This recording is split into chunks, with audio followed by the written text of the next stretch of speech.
Et si c'était juste prendre quelque chose, ce serait qu'est-ce que de nouveau va m'arriver dans les poches, dans mon compte en banque, dans ma maison, dans mon garage, vous voyez? Non, l'échange, il y a change, hein, ça veut dire qu'à un moment donné, il va falloir donner quelque chose. Mais du coup, est-ce que le Raptor n'aurait pas tort? Raptor n'aurait pas tort. Raptor, non? Bon, tant pis. Bonjour et bienvenue à tous, vous êtes en compagnie de Ram dans l'œil du cyclone pour un nouvel épisode. Bien que le nom de l'émission puisse le laisser penser, surtout avec le thème que j'aborde aujourd'hui, je ne vais pas vous parler de météorologie. Le cyclone représente le flux incessant de l'actualité et l'œil du cyclone, c'est ce point dans lequel on ne prend pas le vent dans la figure. C'est le point que je vous propose philosophiquement de rejoindre avec moi, sur une petite barque, cette chaîne.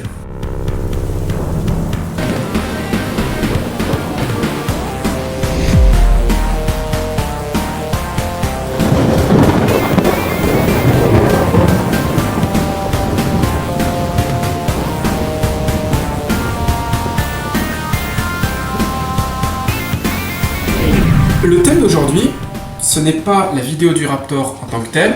Chaque année, on voit plus de vélos, de plus en plus d'injonctions à la sobriété, on entend toujours plus parler de réchauffement climatique, donc chaque année, le thème devient de plus en plus pressant. Il y a différentes manières d'y réagir, dont l'une est ce que l'on va appeler le climato-scepticisme, voire dans certains milieux on dit carrément de climato-négationnisme ou un truc comme ça. En gros on distingue ceux qui se posent en sceptique face à cette question et ceux qui se posent en négateur, c'est-à-dire ils sont pas dans le doute, ils sont dans le refus net et non négociable. Et alors est-ce qu'il y a le nom pour parler de l'inverse de cette position? Climato-réalisme, le climato-affirmationniste, le climato... que sais-je encore? Objectivement, la vidéo étant très bien montée, c'est normal qu'elle fasse un peu plus de bruit, ça fait pas très amateur, donc c'est bien d'un point de vue audiovisuel, je veux dire. D'un point de vue du contenu, c'est pas que c'est bien ou pas bien, en fait, je me suis rendu compte que les vidéos-réponses qui ont été faites à Raptor, de représentants de l'homme-sogisme, hein, l'homme soja en idéologie, je fais à moitié partie de cette catégorie, donc ça me gêne pas, ça me fait rire juste.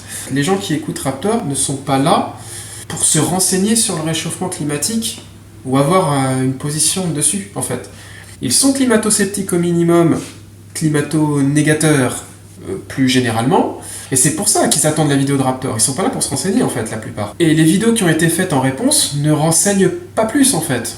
À part pour dire c'est pas vrai, c'est de la fake news, le mec qui a écrit le bouquin, c'est pas un vrai scientifique en fait, c'est pas son domaine, mais on s'en bat les couilles. Vous croyez vraiment que les gens ils ont besoin d'éplucher les papiers du GIEC pour se faire une opinion? Non. Je vais essayer de faire la troisième voie pour inviter à vous positionnez selon des critères auxquels vous n'avez peut-être jamais pensé.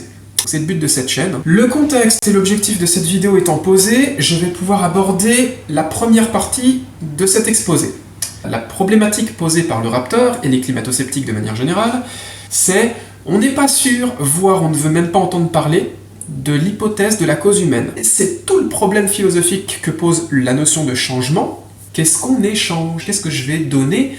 Parce que si c'était juste prendre quelque chose, ce serait qu'est-ce que de nouveau va m'arriver dans les poches, dans mon compte en banque, dans ma maison, dans mon garage, vous voyez? Non, l'échange, il y a change, hein, ça veut dire qu'à un moment donné, il va falloir donner quelque chose. Donner, c'est offrir, c'est ouvrir la porte. Je fais référence à une vidéo que j'ai fait précédemment, puisque offrir et ouvrir, c'est exactement la même étymologie. C'est comme le petit jaune qui casse l'œuf, le poussin est dehors, il a bien fallu qu'il détruise sa maison. Maison, donc habitat, et habitat, donc habitude. L'habitude, c'est ça qu'il va falloir potentiellement casser. Les arguments du Raptor n'ont aucun intérêt.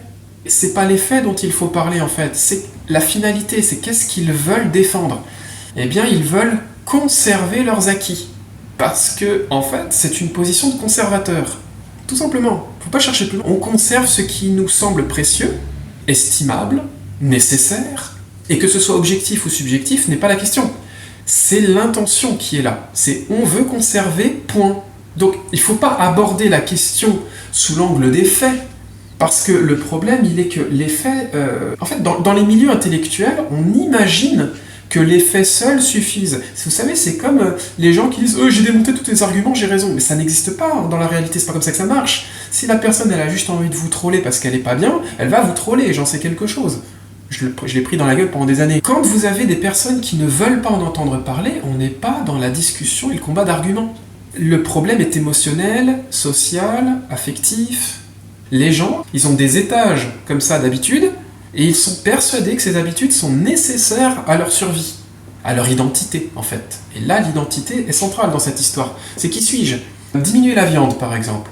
Vous allez me dire, il n'y a pas de rapport avec le réchauffement climatique. Bah si, il y en a, mais à un certain octave. On n'est pas là pour en parler tout de suite. Il y en a qui ont monté une identité sur le fait d'être mangeurs de viande. Genre les Limousins par exemple. Ah bah ici on a des vaches, on mange des vaches, c'est super important, c'est notre identité.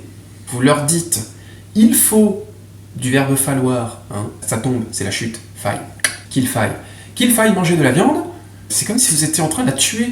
La mort, Fulcanelli en parle, puisque je fais souvent des références à la littérature alchimique sur cette chaîne, c'est un processus qui vient de l'intérieur et qui désolidarise ce qui d'ordinaire était solide. C'est ce qu'on appelle la décomposition. Or, l'identité, vous savez, ça se construit.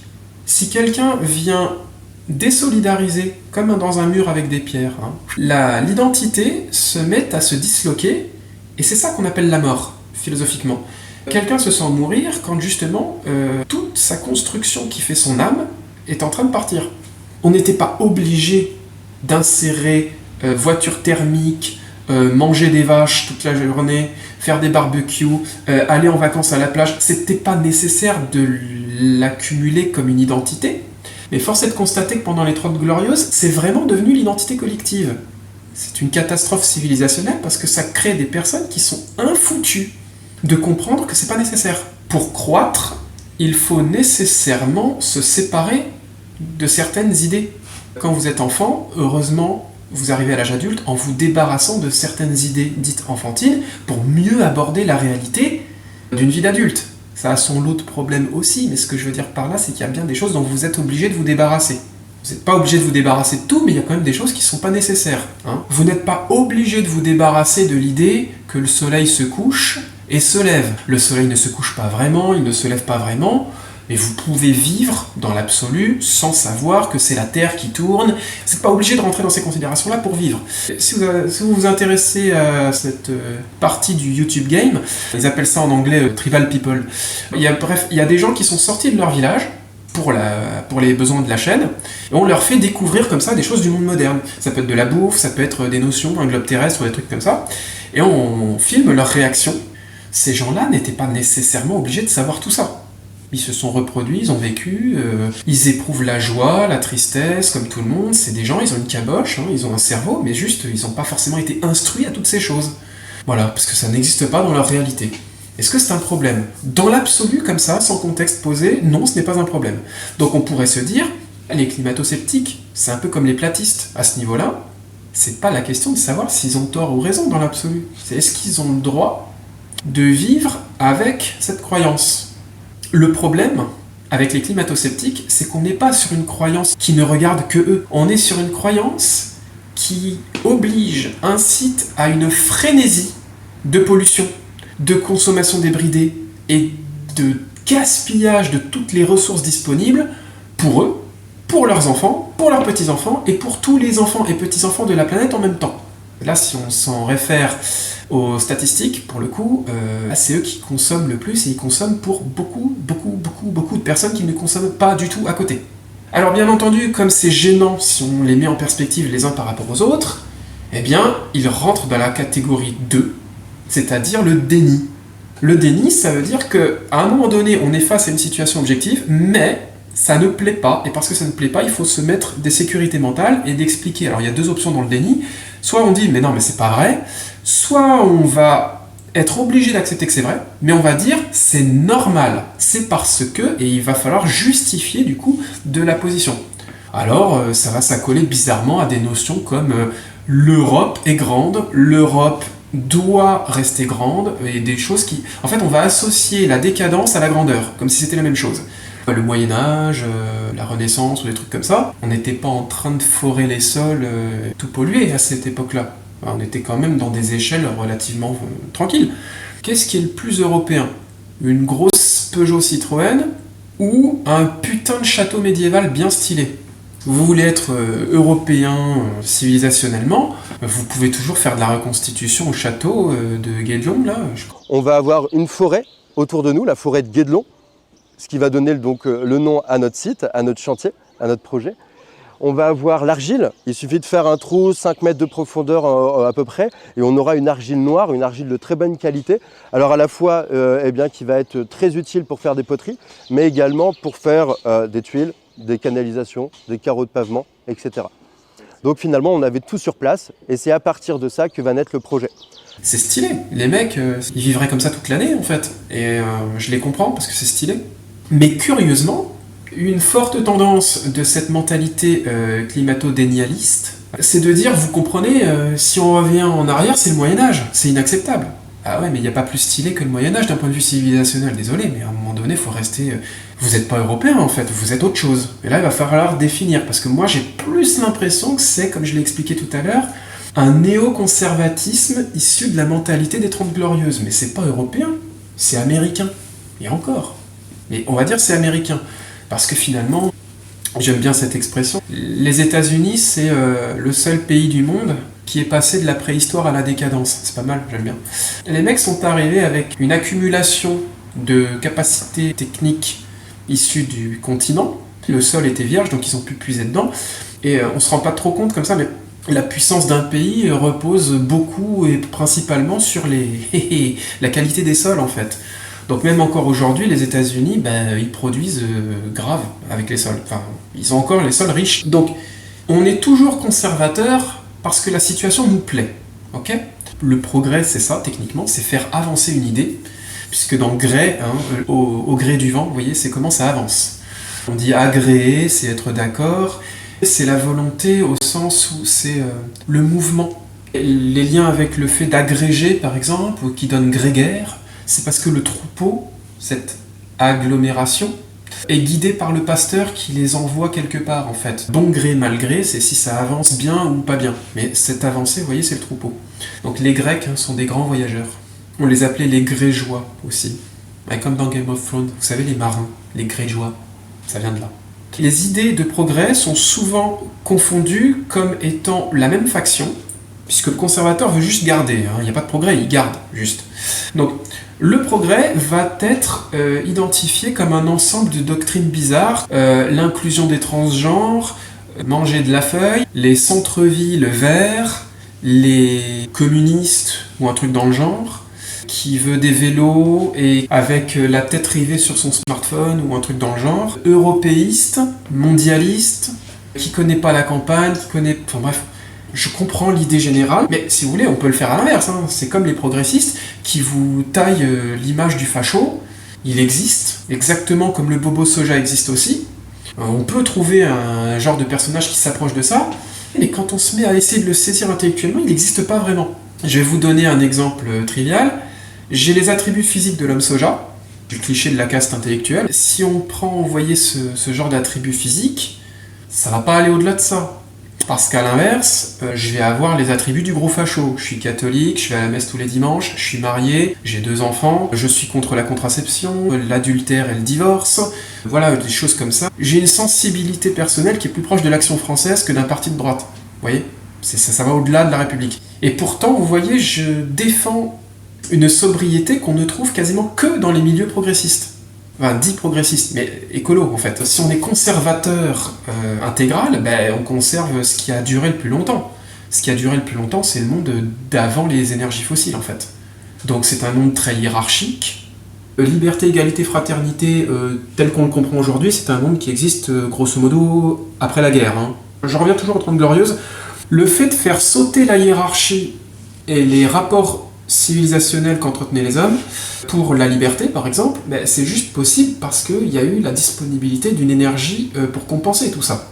Parce que vous imaginez bien que si vous n'avez pas d'énergie fossile, il va se poser la question de qui travaille physiquement. Alors il y a 2 options, soit la société est très très très très intelligente et tout le monde est capable de faire preuve de sobriété pour faire le geste utile, avec une éducation ultra hardcore bien gérée dès la naissance, société qui n'existe pas concrètement, à part dans de très petits groupes. Quand un gibier réfléchissait à quelque chose d'un peu compliqué, hop, il mettait ça dans son chapeau, ça passait automatiquement dans les autres chapeaux et tous les gibiers se mettaient à réfléchir ensemble sans qu'on ait besoin de leur expliquer. Ou bien le groupe est plus grand, et comme ce n'est pas possible de réaliser cette éducation qui n'est pas exempte de tabou, hein, je veux dire, vous avez dans n'importe quelle tribu dite primitive, ils vivent peut-être en slibard les mecs, mais ils sont pas libres de faire n'importe quoi, ils ont quand même des mœurs hyper réglo, même si elles sont pas comme nous, un écart de comportement, et ça va mal finir en fait. Les règles existent dans toutes les civilisations, et dans tous les peuples. C'est normal d'en avoir. Les femmes, elles s'engrossent, donc par conséquent, pour protéger la grossesse, il va falloir qu'elles aient des rôles attitrés, pareil pour les hommes. Et avant que ça soit érigé comme des dogmes absolument indéboulonnables, c'est avant tout une nécessité. La plupart des militants écolos sont des convaincus de foi. Ils n'ont pas la science du climat. Il y a très peu de personnes qui l'ont véritablement. Ils peuvent recracher plus ou moins bien les conclusions du GIEC, mais c'est pas la question. En fait, la plupart sont croyants. C'est pas un mal, hein. Être crédule, c'est avoir de quoi s'appuyer sur quelque chose. Alors on s'appuie sur le discours scientifique parce qu'on leur fait confiance, ce sont des savants. Ben oui, mais les hommes de science, ou les savants, ce sont ceux qui vont vous parler du ciel, vous voyez. Le ciel, c'est ce qu'il y a de plus grand. Parler du ciel, c'est pour ça qu'on a toujours les philosophes avec le doigt en l'air, vous savez. Le ciel étant ce qu'il y a de plus grand, dans ce qui est observable, c'est vous parler de tout ce qui est au-dessus de l'homme, de tout ce qui le dépasse. Vous voyez, c'est quasi hiéroglyphique. Et tout ce qui dépasse l'homme, c'est la science divine, hein, Dieu, le ciel. Notre Père qui est aux cieux, hein, il est aux cieux, c'est une analogie, il n'est pas dans le ciel, il est partout. C'est une image antique. Vous voyez, c'est au-dessus de vous, ça vous dépasse, et si ça vous dépasse, ça vous pilote. C'est comme le joug sur les bœufs. Pouc, ça vous pilote. Les climatologues et autres experts du GIEC sont, à leur insu ou volontairement, en train d'endosser, si vous voulez, l'habit du prêtre, en fait.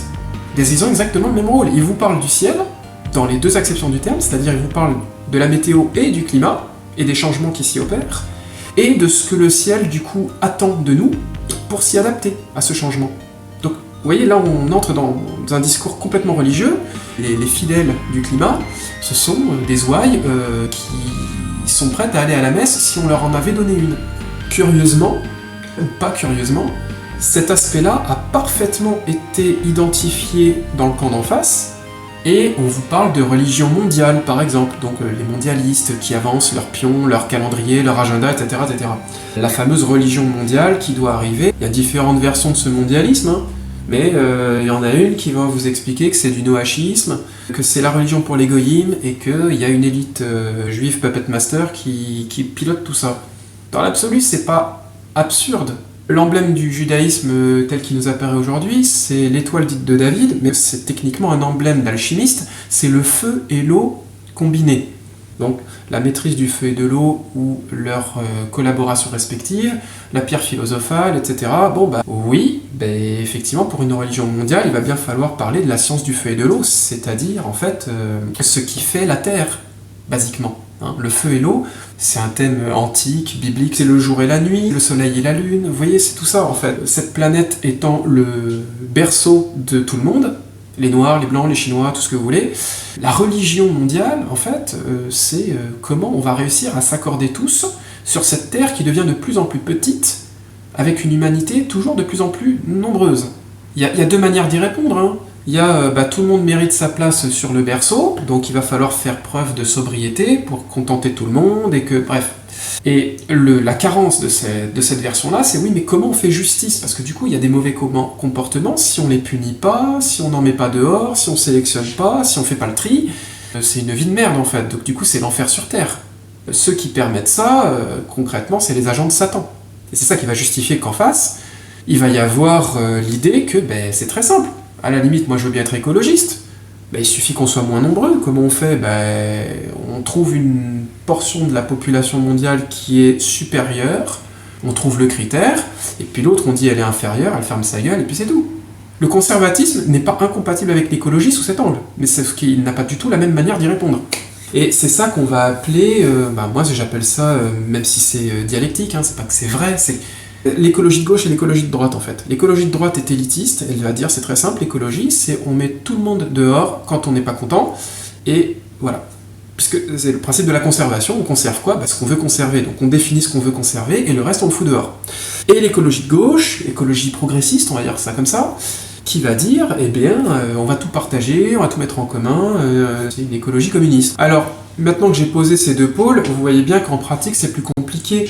Les progressistes sont les premiers à flatter contraception, avortement, eugénisme sans le dire, faire les tests avant la naissance pour savoir si le bébé est viable, ouais bon bref c'est de l'eugénisme, l'euthanasie, la fin de vie, les choses comme ça. Curieusement, ces mêmes conservateurs qui veulent mettre dehors tout le monde, aussi bien à la mer qu'à la tombe, mais en fait, bizarrement, ils auraient plutôt tendance à être contre toutes ces choses-là, mais pour eux surtout. Donc il faut que les vieux durent le plus longtemps possible, il faut que tous les bébés puissent venir, etc. etc. Donc c'est dans leur communauté.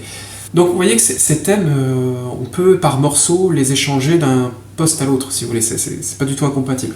Pour simplifier encore un petit peu, ce sera peut-être une meilleure explication, Macron faisait un petit cours à des enfants pour dire « Bah vous voyez, en République, il y a la gauche et la droite, la gauche, elle est plutôt pour l'égalité, et la droite, elle est plutôt pour la liberté, et la République doit composer avec ces deux notions-là, et équilibrer la situation. » Alors c'était pas faux, c'est juste, c'est dialectique, quoi. C'est oui, pourquoi pas, effectivement.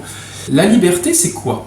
Jacques Attali disait « La liberté aujourd'hui, ça consiste à la possibilité de changer d'avis. » Et c'est une définition qui est assez juste, elle n'est pas stricte, elle est vraiment contextuelle. C'est plutôt pour signifier qu'aujourd'hui, la liberté, ça se traduit par ce genre de comportement. C'est ma liberté, c'est mon choix, je fais ce que je veux. Or, qu'est-ce que libre ou liber? En latin, ça désigne le livre. Ah oui, parce que comme les Espagnols, le B et le V, c'est la même lettre. Donc, le livre est un verbe, en vérité. Mais qu'est-ce que libre si c'était un verbe? Eh bien, on l'utilise plus aujourd'hui, parce que c'est très ancien comme racine. C'est l'usage de cailloux, mais plus exactement de pierre polie. En fait, la lithos en grec, qui a donné lapis en latin, comme le lapis lazuli, vous savez, cette pierre précieuse bleue, très jolie. En fait, ce qu'on a traduit par pierre, c'est plus exactement ce qui a été taillé. Et là, on retrouve l'idée de livre. Je vous explique pourquoi. Un livre, en fait, c'est un feuillet. On y a mis, c'est comme le codex, en fait. Un code civil, par exemple, c'est un recueil de codes ou de coutes, de cotes, oui, de cut. C'est le verbe couper, en fait. Donc le feuillet, ce sont plein de petites lames comme ça, rangées les unes derrière les autres, c'est ça qu'on appelle un livre.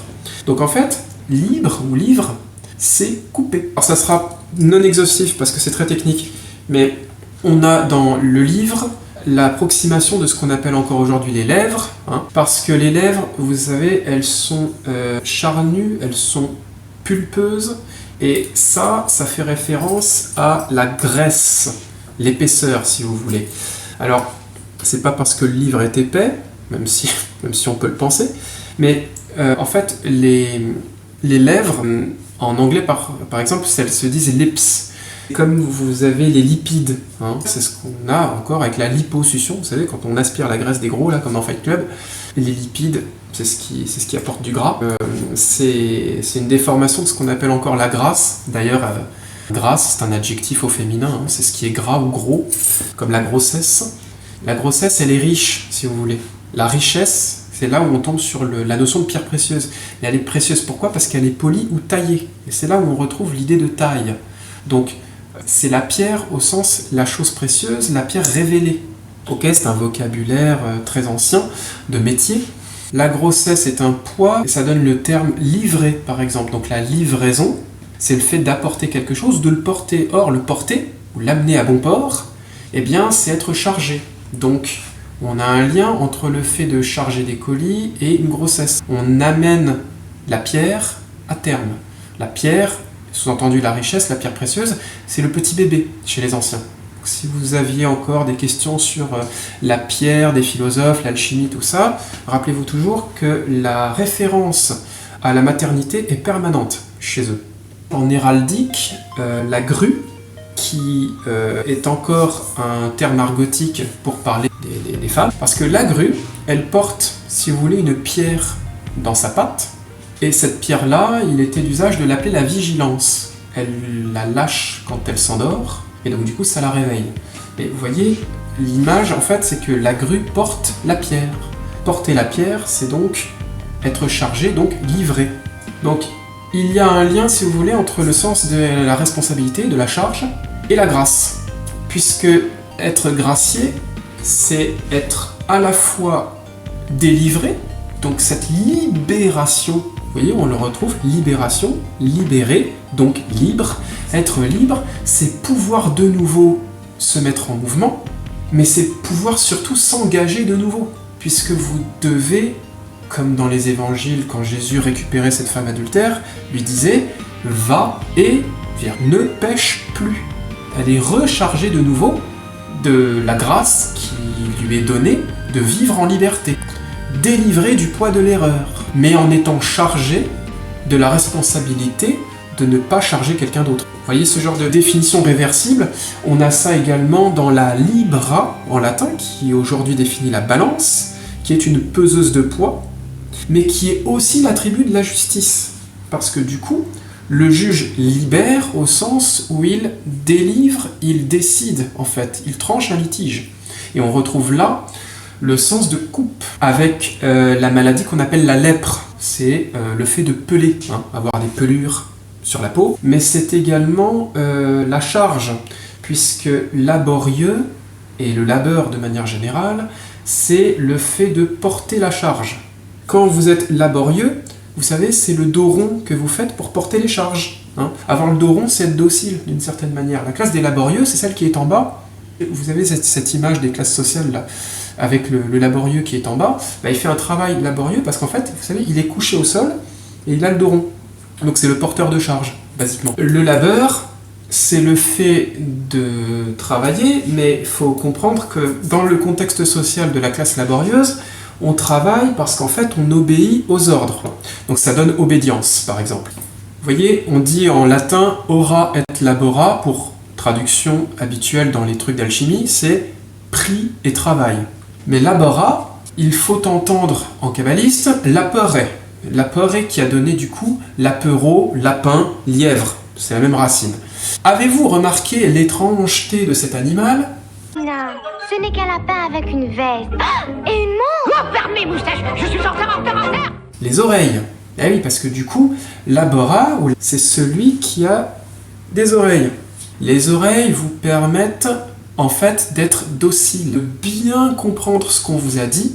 Et c'est pourquoi Jésus rappelle toujours que celui qui a des oreilles entende.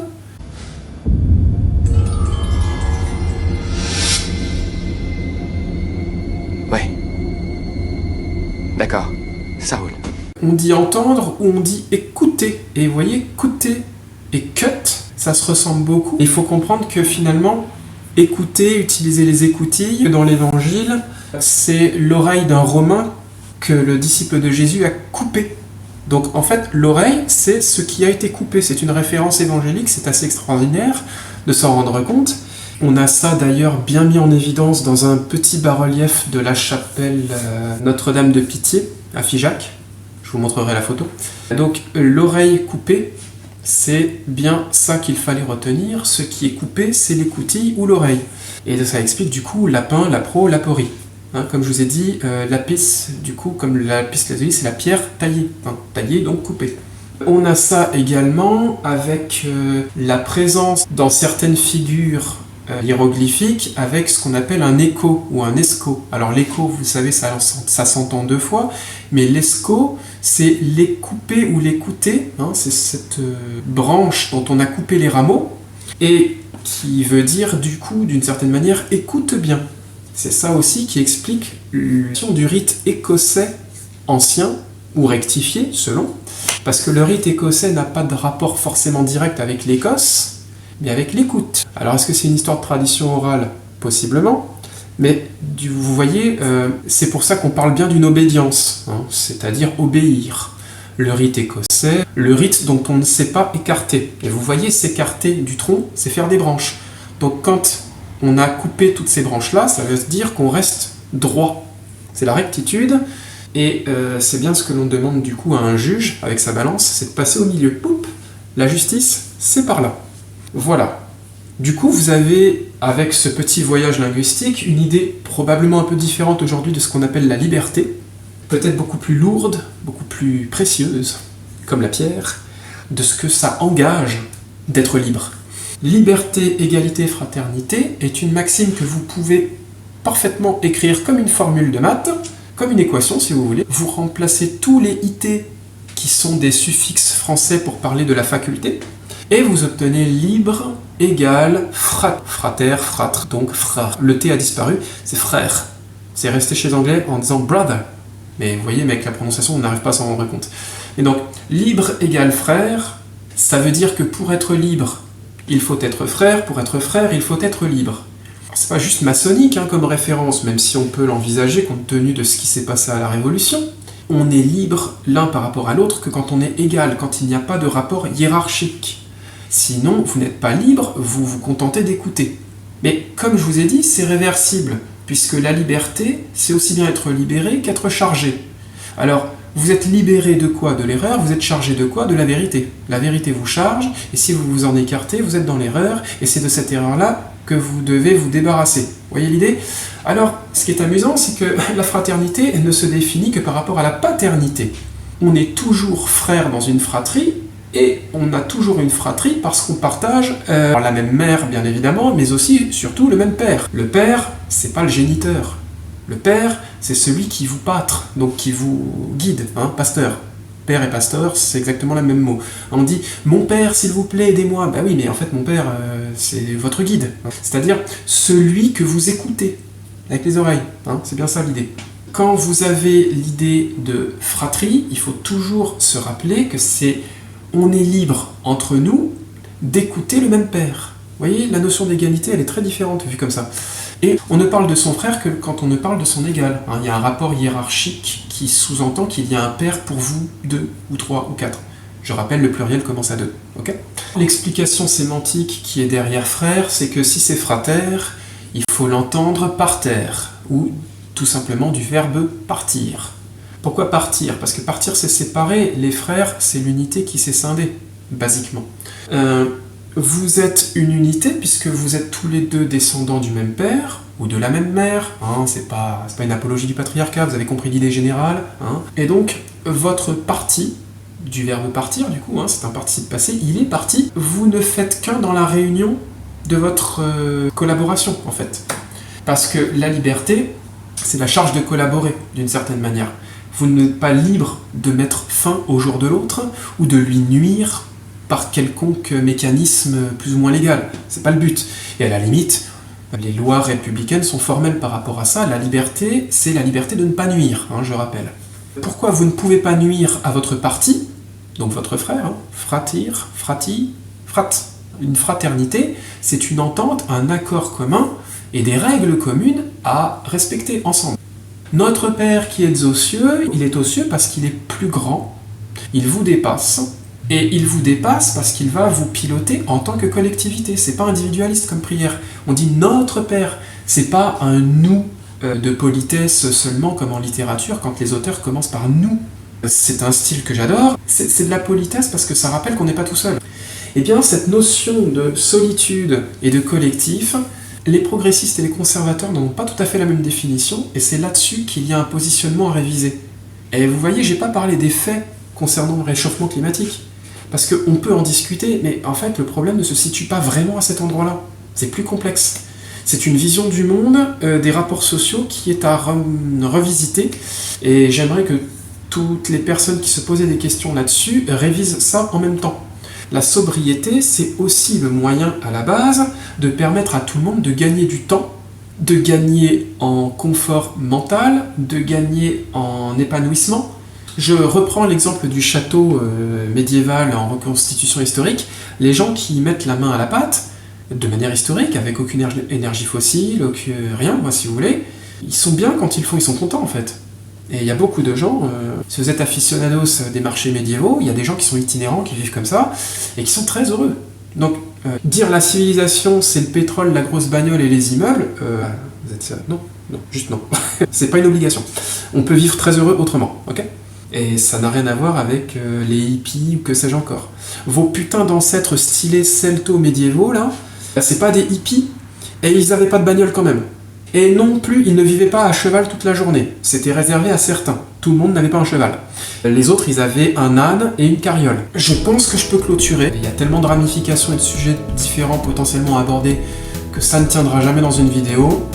Je réserve le reste des sujets autour de live qui arriveront prochainement. Ça sera peut-être la semaine prochaine, je vous tiens au courant. Stay tuned, hein, comme diraient les anglais, je rappelle, tuned, tonalité, tonne, tonneau, tonnelle, le contenant, ce qui vous retient. Le tandoor, comme en Perse et en Inde, pour dire le four.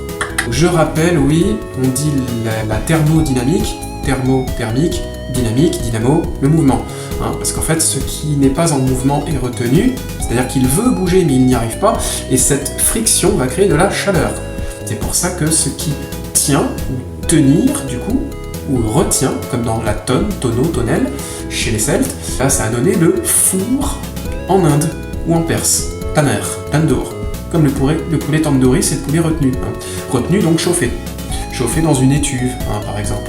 On dit étuvé, vous voyez étouffé, le souffle est retenu, étouffé donne étuve. Donc quand vous avez des jambons que vous voyez cuits à l'étouffée, ça veut dire cuit dans une étuve. Ça donne stove en anglais. C'est le four, basiquement. Voilà. Voilà, donc c'était la petite pirouette sémantique de fin de vidéo. Je vous dis à très bientôt, en live ou en vidéo montée. N'hésitez pas, hein, je rappelle, pour soutenir ce travail unique en son genre sur internet, n'hésitez pas à faire des dons sur la page Buy Me a Coffee, ça sert. Hein. Pour ceux qui n'avaient pas bien compris, j'appartiens plutôt, je dis bien plutôt de manière tendancielle, à la faction des climato-pet burn. C'est pourquoi cette semaine, enfin ce week-end, je serai à l'université d'automne du parti Equinox à Bordeaux. Donc j'aurai peut-être ou pas des choses à vous raconter après ça. Mais peut-être pas en fait, j'en sais rien. C'est le fameux, vous savez, on reste en contact puis on se rappelle jamais, lol. Mais en fait non, si, on va se rappeler et ça sera la prochaine fois. Voilà. Et c'est cool. J'éteins là? Ouais, j'éteins. Ciao.